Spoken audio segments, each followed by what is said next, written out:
Welcome back to Form Fixer, Train Smarter, Lift Stronger. And today we're focusing on the pull-up, a classic upper body exercise that's as challenging as it is rewarding.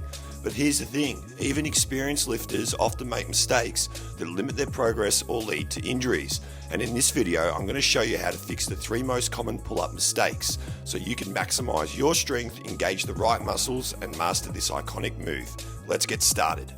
So here's common mistake number 1, using momentum or kipping. And this is a problem because swinging or kipping to perform pull-ups reduces muscle engagement and can increase the risk of injury by putting excessive strain on the shoulders and elbows. So we fix this by controlling the movement. You start from a dead hang and pull yourself up smoothly, avoiding any jerking or swinging.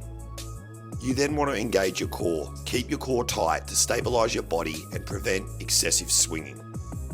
And lastly, you want to slow the tempo. Focus on a controlled pull-up with a 2 to 3 second ascent and descent for maximum muscle engagement. So common mistake number 2 is not engaging your lats. And it's a problem because pulling with just your arms minimizes back engagement and limits your strength and progress. So you want to initiate with your lats. You want to think about pulling your shoulder blades down and back before you start the pull. You want to also visualize squeezing your armpits, and this helps activate the lats and shifts the focus away from just your arms. And lastly, make sure you relax your traps. Avoid shrugging your shoulders and focus on using the muscles in your mid and upper back.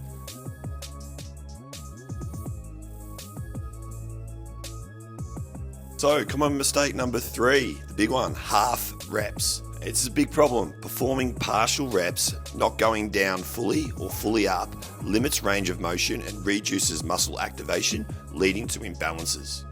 So remember, you want to start from a dead hang, fully extend your arms at the bottom of each rep before pulling yourself up. You then want to get your chin over the bar. Ensure your chin clears the bar at the top of each rep to complete the range of motion.